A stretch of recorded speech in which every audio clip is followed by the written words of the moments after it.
Hello there, Marilyn. Hello, James. How are you? Pretty good. Lovely afternoon here, actually. It, Yeah. it is the blue sky here, and today we're here to talk about your presentation at the Kingston Tarot Lenormand Conference in Kingston, Ontario, Mhm. November 8th to 10th, 2019. And I'm Yeah. so delighted that you're coming back to Kingston. It's been way too long. I'm thrilled because I still remember you arranged for me to go do, I think, workshops 3 times, 2 or 3 times there. Yes, And it's yes. just a delight every time. You always have it so well organized and haul in terrific people to attend. And so I know that the November conference is going to be the same and better. But Well, it's certainly grown. The first time you and I got together, I think we had great hopes. We had 6 people in the library on a Friday night, and yeah. those 6 people had a wonderful time. And the conference has grown. The last conference in 2017 Mhm. was just under 100 people, and I'm hoping we go just over 100 people. We keep it around that 100 mark, so it's not too much. Yeah, It's not too much. nice combination of small enough to be intimate, but large enough to be an event. I love that.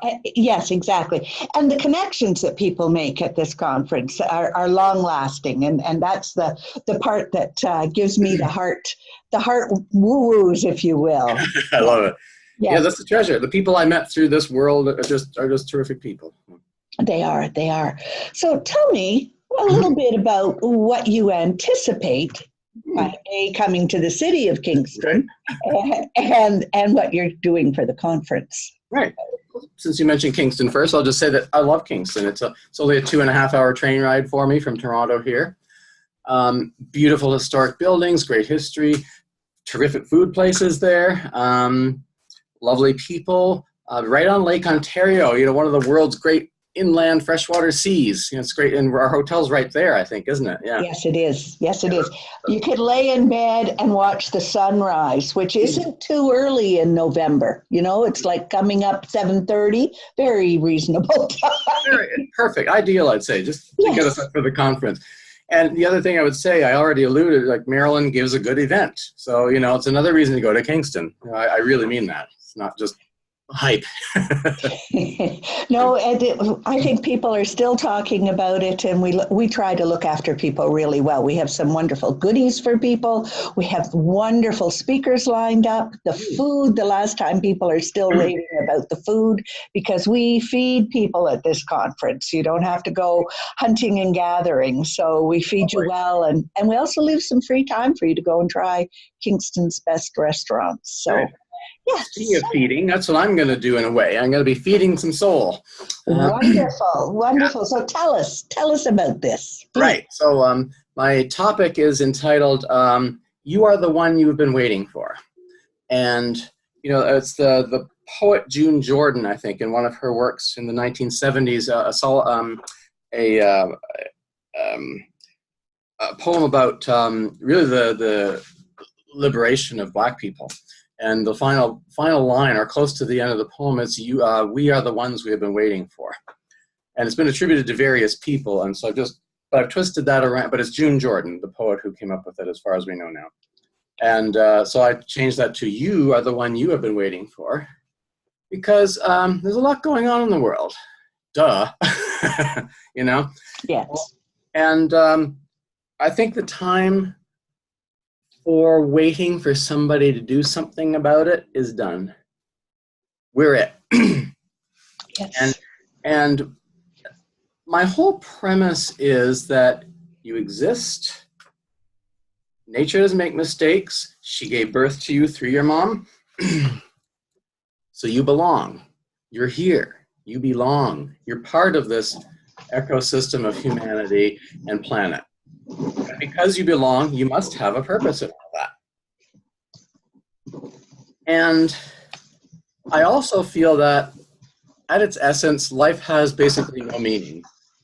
And that sounds bleak at first, but really it's carte blanche. What it means is, because we are pattern-making, pattern-seeking beings, means we can make meaning out of our experience. And we're going to use the tarot. you calculate your birth or life cards, year cards, a decade card if we have time to do that, et cetera, based on the math of your birthday. We're going to have at least one, maybe a couple of original spreads by me, all applied to life purpose stuff. And you're going to do some solo activities, so some reflective stuff with the cards and processes on your own. We're going to have the people pair up if they're comfortable with that. I never force anybody to do anything. It's always by invitation, not by demand. So there are invitations to be on your own for some of the activities, to be paired with somebody, to small group things, and to do a little bit of whole group sharing so we can all learn from one another. Because just because I'm pulling the stuff together for the workshop doesn't mean that I necessarily know you best. You know you best. And my thing is just to pull some things out of my sleeve to help you remember that you know yourself best.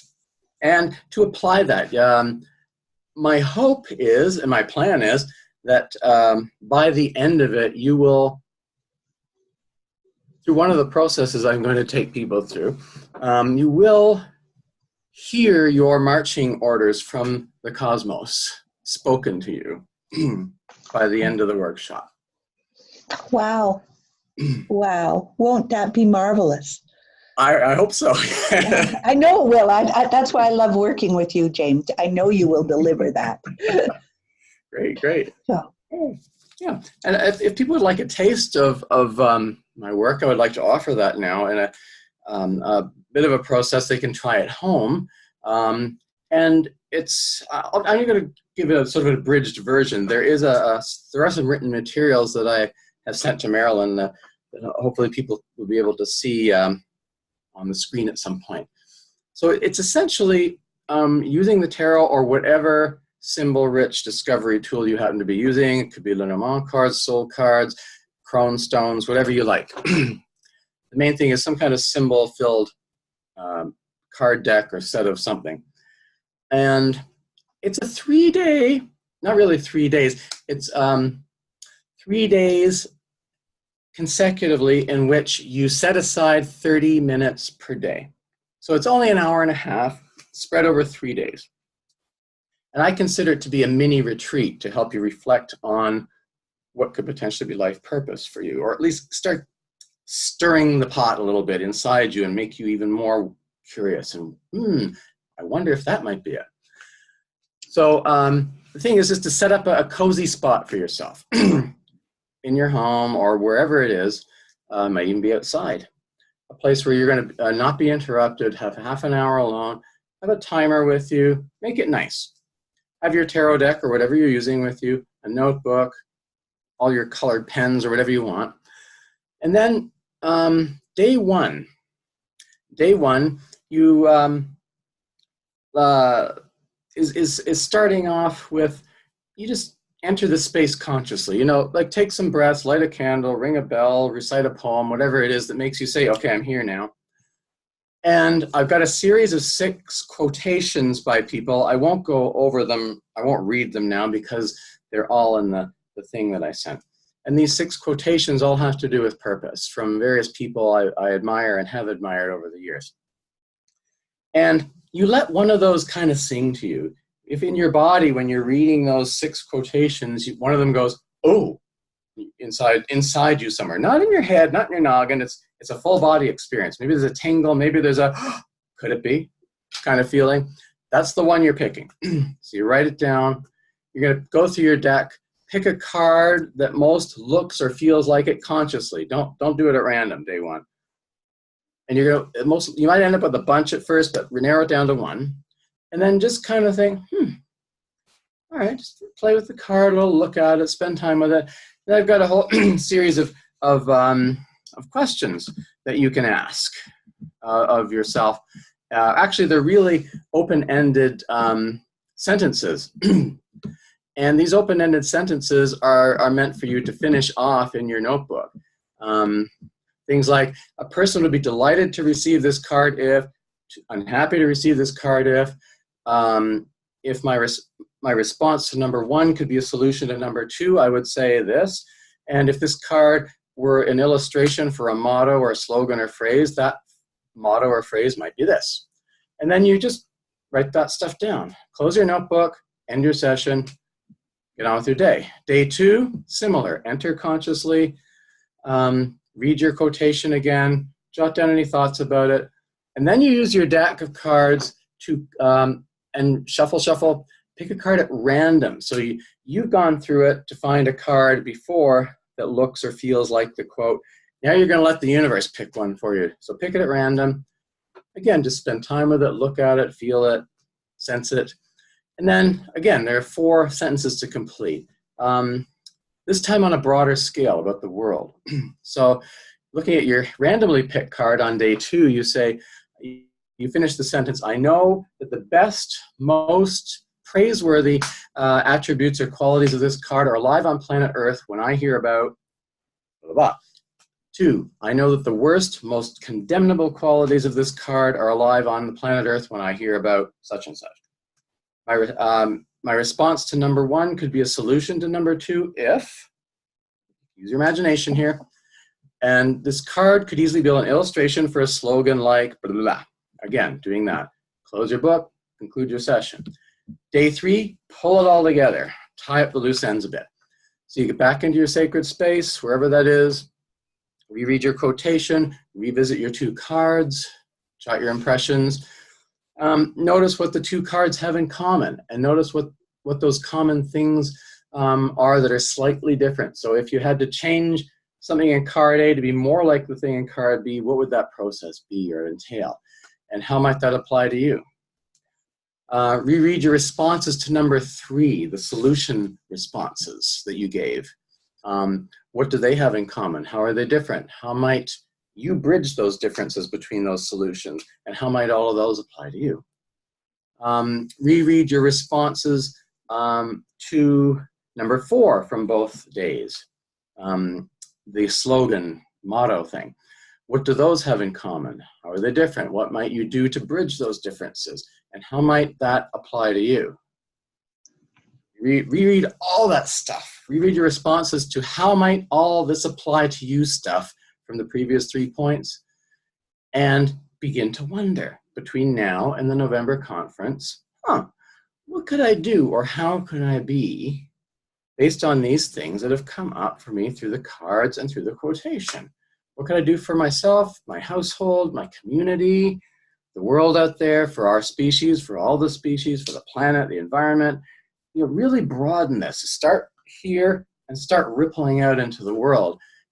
Ways in which you can be these solutions and positive qualities, and ways in which you can do these positive solutions and qualities out there.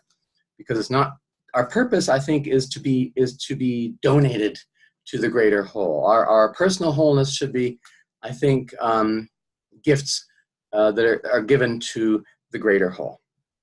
So do try this at home and do let Marilyn and me know how it goes.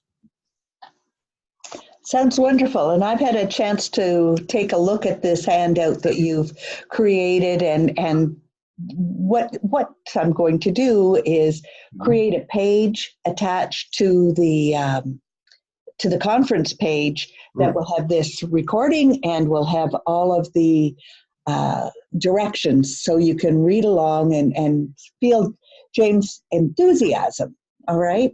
So, and mine, because this is a lovely process that you've designed for us. It's very, very generous of you, James. This is like a mini retreat, mini workshop before we even get there. And the quotes that you've given us about life purpose, you could do one a month between now and November, and really understand the depth that you're going to be going into in a whole other direction, or more thorough direction with James on Sunday morning, November 10th, yes, 2019, at our conference. We want to get that date out there. So the full dates of the conference are Friday night, November 8th, Saturday the 9th, and James will be leading us in the wonderful Sunday morning reflection time. Yeah, and I would add that all of us who are presenting are doing something that afternoon on the Sunday to really tie things together. I love that you've got this integration session. It's a chance to go deeper into any of the workshop materials by any of us that you would like to know more about, that you're curious about, that maybe you didn't quite get or fully hear, or that you totally fully heard and got and want to just jump in that few inches deeper. Yes, so we have the whole afternoon session about which you get to work with us in a sort of small group, casual way, to ask whatever you want about whatever is in your heart and on your mind about that particular topic. Yes, and you can get up and wander. You can go from one group to the next group. So it may sound busy, but I'm sure it's just going to flow nicely. And Sunday afternoons can be overwhelming if it's new material. And I often get home from a conference and think, now what did they really mean by that? Yeah. I wish I'd asked that. So I thought the Sunday afternoon sessions are called Come Work With Me. And that's just a chance to really solidify this work and go home with a fire in your mind and your belly, I think, to carry on the work of the conference. Yeah. And I think that's an important thing to know is it's not just head learning stuff that we're shoving into your brain, any of us, to kind of, oh, well, that was kind of interesting at a conference. This is stuff that is meant to be, these are skills and tools to take with you and use for the rest of your life. And that's the marvel of tarot. I think that's what keeps us all coming back to it and enjoying it so deeply. I think of you, I think of Mary Greer, who was here in 2014, and Rachel Pollack, and maybe even myself, that we've been studying this stuff for like 40 years. We're still learning, developing, and growing. Yeah, in fact, this September will mark 40 years since I bought my first deck. There you are. Yeah. I think I might be right there with you, Jay. I'm not going to do the math. We'll leave it. Yeah. Let's leave that one alone. So I am excited. So Carrie Paris and Andrew McGregor are going to lead us with tarot and charm casting and a lovely technique of being able to chat with your ancestors.